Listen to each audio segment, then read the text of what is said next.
having me. Let's start with a question.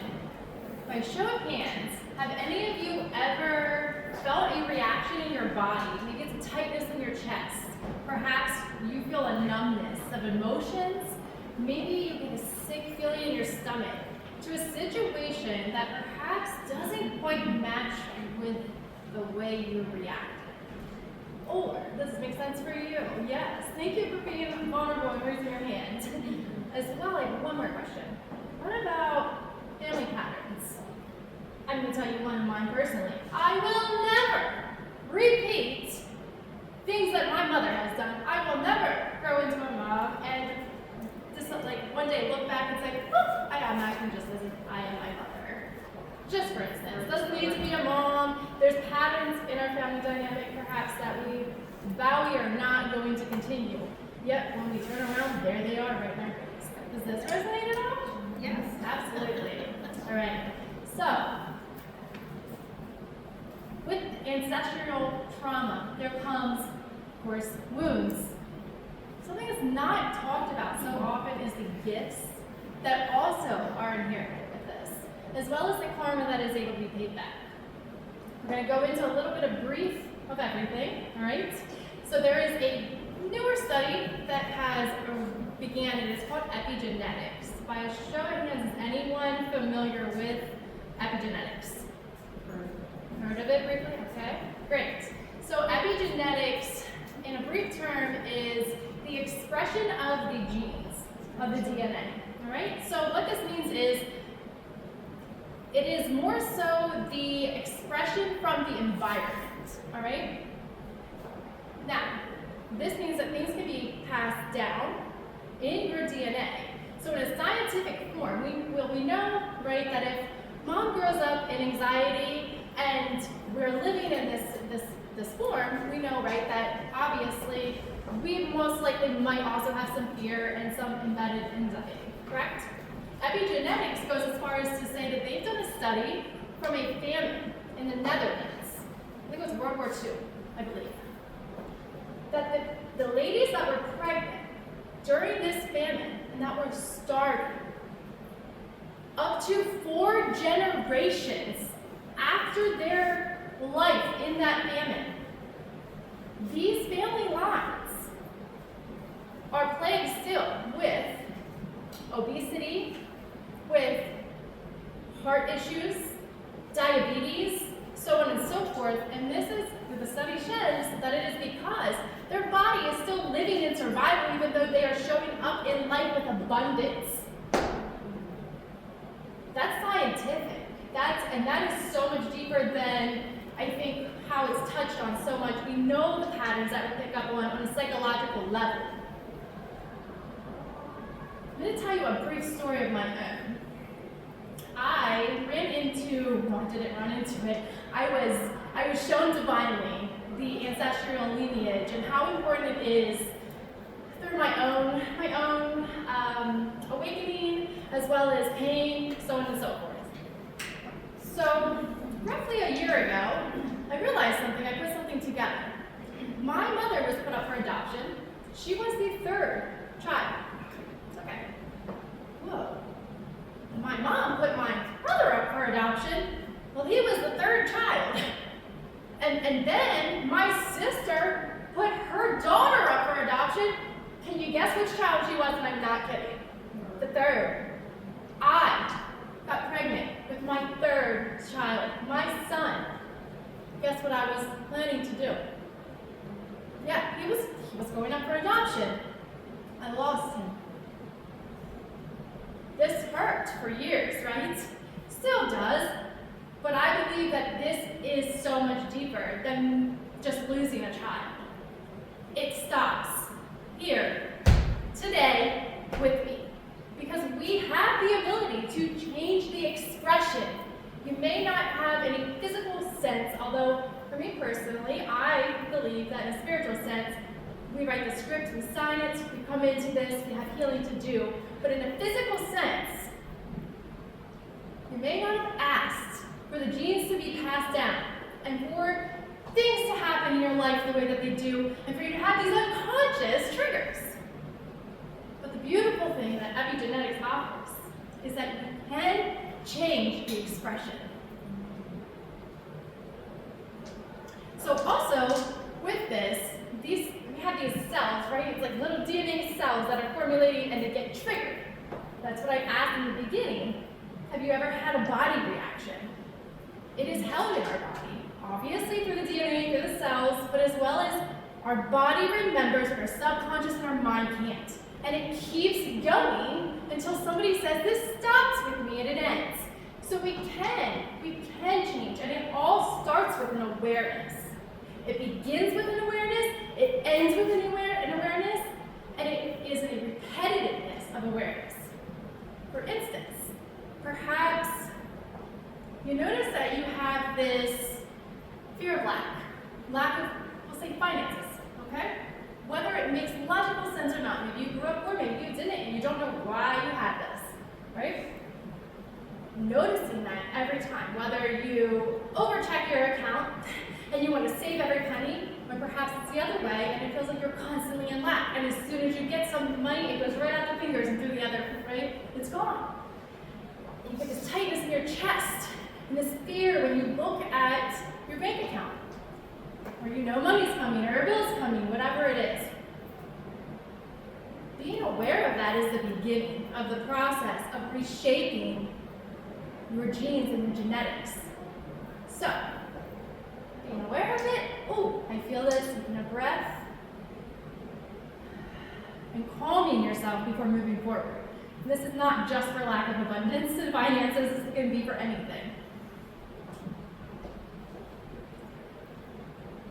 There's many, many different ways to go about healing, restructuring your nervous system, restructuring your DNA, restructuring these cells.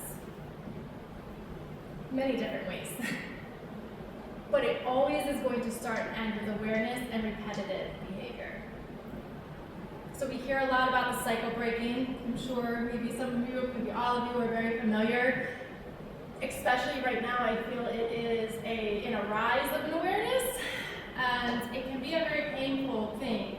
So part of the work that I do, actually the bulk of the work and the purpose of my work, is to create a safe container and a space for ones that are interested in the epigenetics and that are feeling as if, you know, this stops with me. It ends here for the cycle breakers, for the ones who want better, for, of course, self, but not just self, and not even just our children. Thinking of my great-grandchildren, you know, I probably will never see them in person, right? In a physical sense, I won't. So how do I want them? I want them to be free, as well as going back to my ancestors. This frees them as well. This offers freedom to the bloodline. We don't have to live in these spaces. We don't have to. It's psychological, as I discussed, it's emotional, as well as physical ailments. There's a lot of depth in this.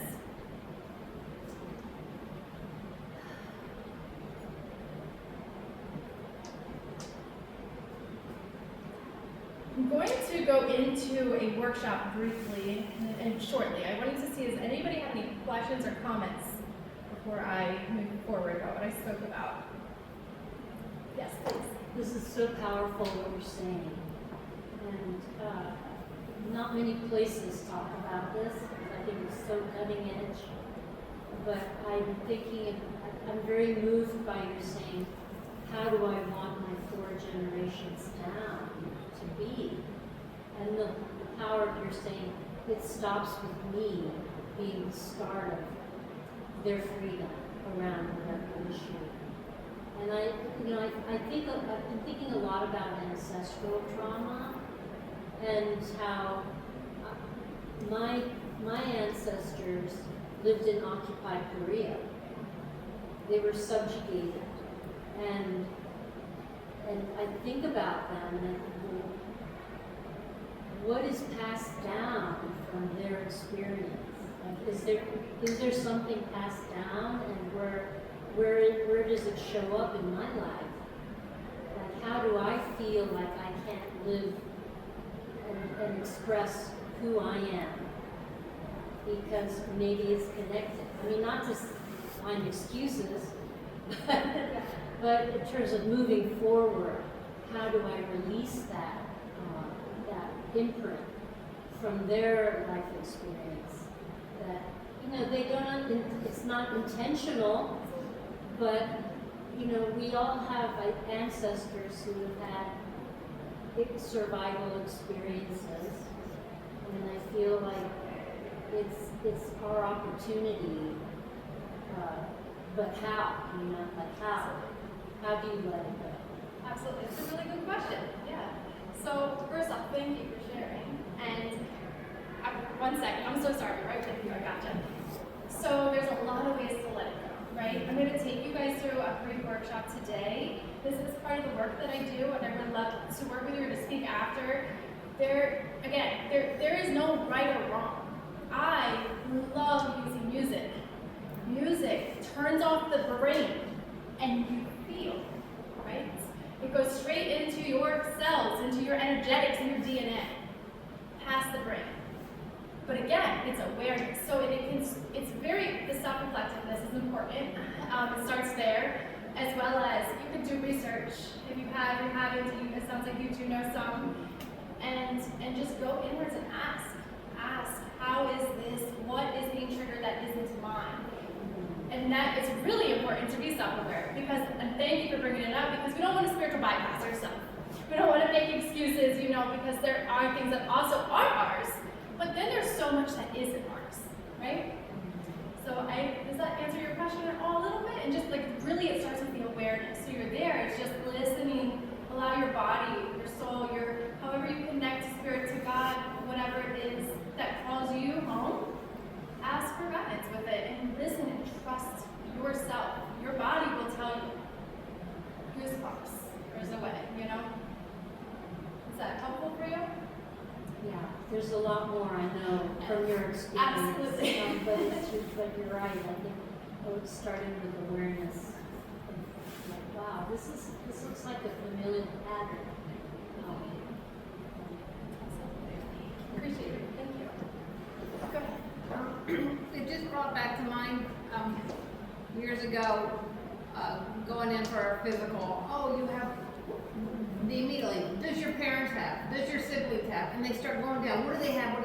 Okay, your blood pressure is high. It's hereditary. You're going to be on medication. Well, for how long? For the rest of your life. I'm going, no, I'm not. Okay? And it occurred to me that just because this happened to your ancestors does not mean you are glued to that.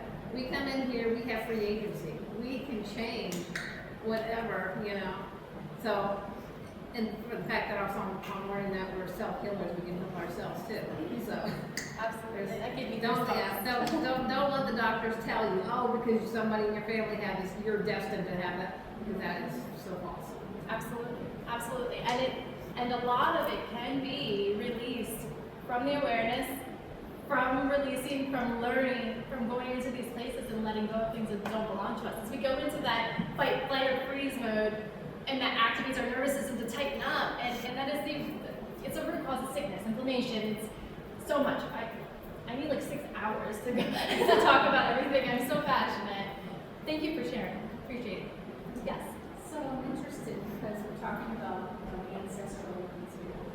What if it's somebody that's like that's not your bloodline, but you're married to? Like, do you inherit that, or is that something that you can help somebody else heal? So I would say that 100%. So on the side of epigenetics, right? Epigenetics says that our environment is the thing that controls the change in our cells and our DNA. So with somebody that you are with, that's your environment. 100% it could and will influence. You can have a really good nervous system, a really good way of bounce back and not holding, but you're still in that environment. So scientifically, I would say yes. And perhaps if you believe in soul contracts and such, maybe that's part of it. And you absolutely can help each other. That's why we are all here, is to help each other, to love each other, and to rise. To learn, you know? But I would say yes. That's my opinion. Is that helpful? I appreciate you. Thank you.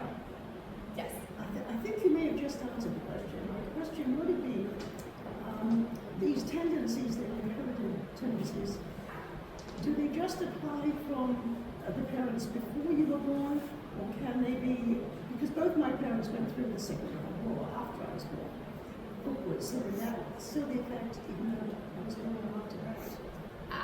Even though you were born after the war? No, sorry, during the war. But they would have experienced them after my birth as well, right? Absolutely. Yeah, Still- absolutely. Again, because of the environment.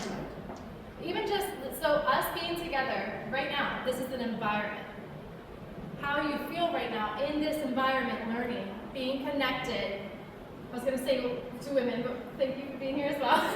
To all of these souls who have a want to learn more and a love and an understanding of all the different walks. This expression in this room is also activating and is changing yourselves and your expression. Absolutely. Every environment. And so we say all the time, it's so important to make sure that we are cautious of our energy, who we give it to, where we go. I feel like it's said lightly, right? It's one of those things, kind of like I love you, that's said so much that we don't really think about it. It's true. It literally is altering yourselves. Yes, absolutely. Anything else? All right. Me? Oh, yep. I'm running late. I'm sorry. Okay. I'm gonna do an activation quickly. Just gonna use one song. So I'm gonna ask you guys. Okay, real quick. Sorry. So got off track. There's many ways. Music is one of my favorites for you to feel this. Like I said, we can activate these things inside of us intentionally without being triggered and then having no clue what's going on. So this is where we're going to start. Music's my favorite. Bypass the brain, straight into the body, right into the cells, okay? I'm going to ask you, if you're comfortable, to close your eyes, and we're going to listen to a song together. When I start this, I ask that you imagine, if you can, if you have an imagination still, we're going to take you back to childhood a little bit, that your ancestors, all the ones you know, all the ones you don't know, are surrounding you. And I want you to ask what it is that you are ready to release for your bloodline. If nothing comes, know that it's okay, you're still activating this, and you're still making a difference. If something comes, it might feel silly, notice it, and continue on, right? There's no right or wrong. Okay.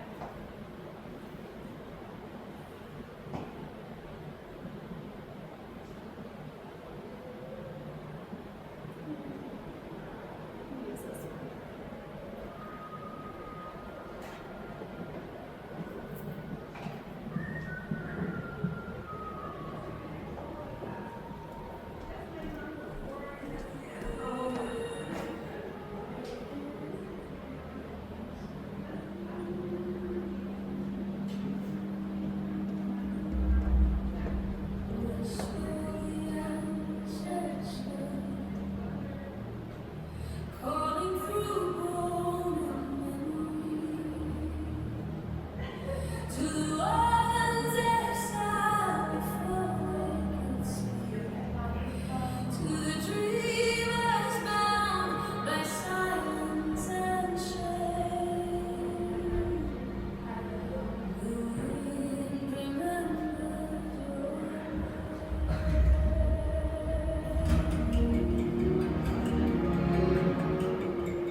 child, you are loved.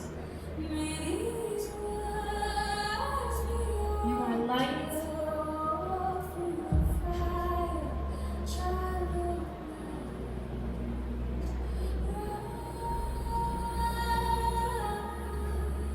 You are never alone.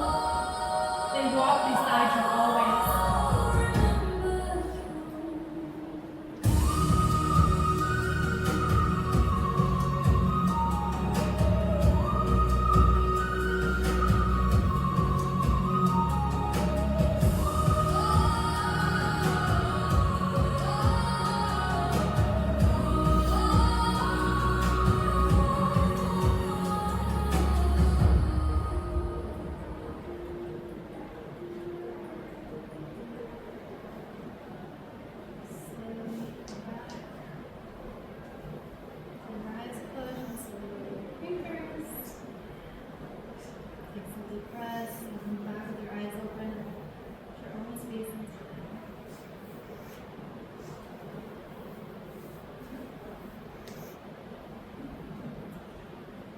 I want to thank you guys deeply for taking this brief journey with me. This is something that is so incredibly important and deep in my heart and soul, and I know this is part of my purpose. And I am honored to be here today and to have traveled this with you. It's a very vulnerable space. I am over time, but I will be down at my table. If you have further questions, we'd like to talk. I do offer, I have a book for sale, and I offer workshops. Further than that, I would love to just connect and to hear your stories, because we don't have time to share now, or anything that you'd like to bring. Even a hug. I am a hugger. Anything. I thank you guys.